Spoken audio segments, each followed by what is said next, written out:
Extinction is a word every animal lover dreads to hear, but it is a reality many animals have had to face for a variety of reasons.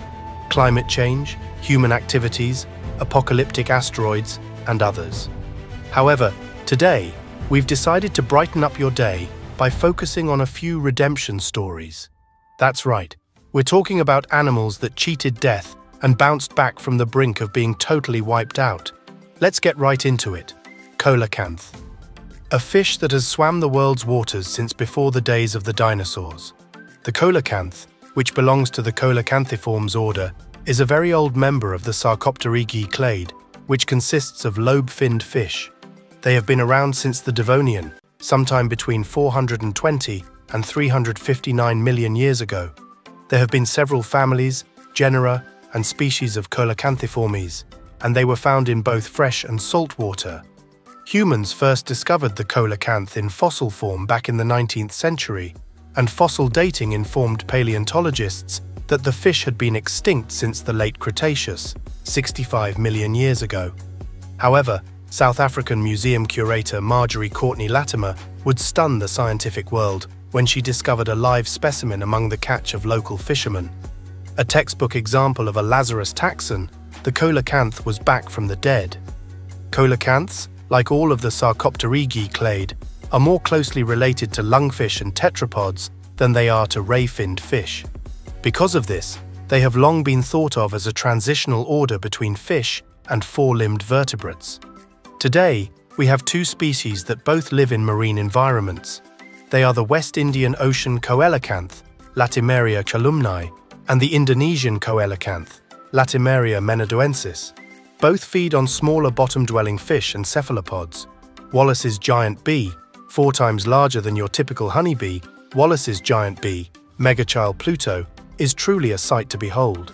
And it is a sight people had gone nearly 4 decades without witnessing.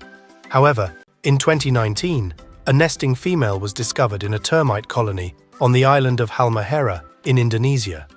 Interestingly enough, this discovery wasn't the world's largest bee's first Lazarus moment.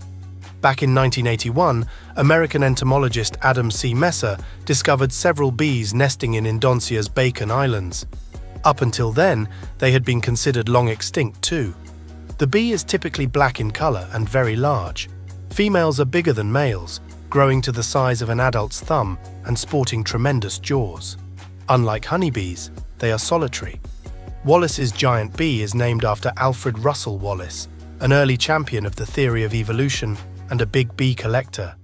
The bee is still critically endangered and may yet go extinct for good this time if solutions to habitat loss are not found. Gould's mouse, another person's animal. Gould's mouse, Pseudomys gouldi, named after 19th century English scientist John Gould, was once thought long dead and buried, if not eaten. Native to Western Australia, the mouse was a victim of European settlers and their baggage. The settlers themselves were not a major threat at first, but the invasive dogs and cats they brought with them were, and they wreaked havoc on the mice population. The humans then got in on the action by clearing land for farming, which destroyed the mice's habitat. And that was supposedly that. Until 2021, when a team of scientists from the Australian National University discovered that the mouse had pulled a move that many conspiracy theorists attribute to Tupac Shakur, or even Michael Jackson. That's right, Gould's mouse moved to an island and changed its identity. Well, sort of. What actually happened is that a rodent that was known as the Shark Bay mouse, which lived on islands near Western Australia, was an exact genetic match with the extinct Gould's mouse. The mouse's island lifelines are a miracle, but it still has a long way to go before it can breathe easily, as it is still very endangered. Blue Iguana Cyclura lewisi, or the Blue Iguana, also knows a thing or two about comebacks. At rock bottom, the population of these stunning reptiles was nearly down to single digits. Blue iguanas are only found in the Cayman Islands, and the growing popularity of that neck of the woods nearly cost them everything. Habitat loss and invasive species did what they normally do, lazy island critters with few natural predators. However, the most prolific iguana killer is traffic. As the Cayman Islands developed in the 20th century, more roads were built across what had always been iguana turf. Uneducated in road safety, the sluggish lizards were sitting ducks, lacking the awareness and reactions to avoid fast-moving cars or bikes. Luckily for our fine-leathered friends, enamored conservationists decided to take proactive measures in the 1980s. Chief among these was a breeding program started by Fred Burton, which has since released more than 1,000 iguanas back into the wild. Attenborough's Long-Beaked Echidna, another critter that moved amidst dinosaurs. Echidnas have been around for 200 million years, since a time called the Triassic-Jurassic boundary. They are small little buggers, complete with a beak and spiky hair. But perhaps the most interesting thing about echidnas is that they, along with the platypus, are the only oviparous or egg-laying mammals in the world. For over 60 years, Attenborough's echidna, Zaglossus attenboroughi, was thought to be long gone from this world, with only fossil evidence vouching for it ever having existed. However, the scientific community was proved wrong again when a group of researchers from Oxford lucked into historic footage during an expedition to the Cyclops Mountains of Papua, Indonesia.